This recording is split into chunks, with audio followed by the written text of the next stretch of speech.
President Rodrigo Duterte seeks an airtight vetting procedure for repatriated Filipinos coming home from the epicenter of the viral threat this weekend. PTV correspondent Mela Les Moras on the president, who expects all hands on deck from his surrogates in dealing with the global pandemic and viral threat, beginning with his health czar, whom he expects to lead reception and quarantine protocols at Fort Magsaysay for Filipinos returning home this weekend from Wuhan in this report.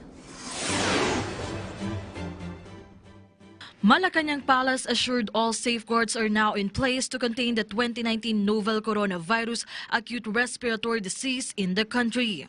According to Cabinet Secretary Carlo Nograles, in the 46th Cabinet meeting, President Rodrigo Duterte ordered all concerned government agencies to further strengthen existing measures.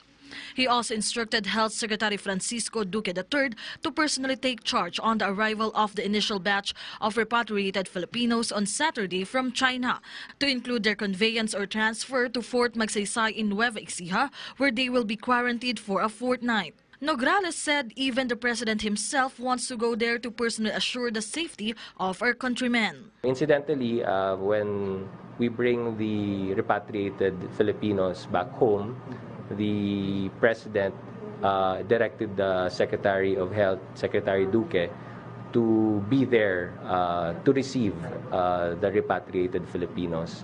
But of course, he will be in protective personal equipment, no.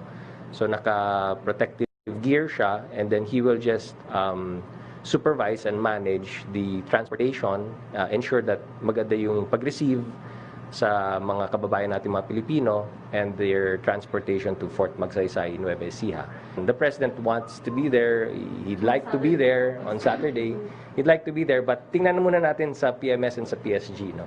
Meanwhile, despite all efforts of the DOH, the Cabinet Secretary is aware of the flack Secretary Duque continues to receive, to the point that some are even calling for his resignation. But for the palace, Yung failure of leadership, I think that's a very unfair allegation. Maybe there are lapses, but that will be rectified. Let's not take away all of the other efforts that the DOH family is doing. Let's not take that away from them.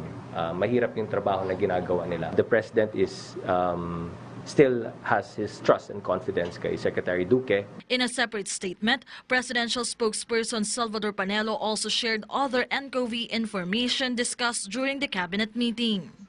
He said the chief executive has also instructed the Presidential Communications Operations Office to spend more time to keep the public current through health advisories and their guidelines as laid out by the experts. On the other hand, for their part, the Department of Justice reported of the Bureau of Immigration's implementation of strict measures as ordered by the President. Meanwhile, the Department of Education is committed to protect the interests of students by issuing advisories like discouraging schools to conduct field trips. Mela Les Moras for The Nation.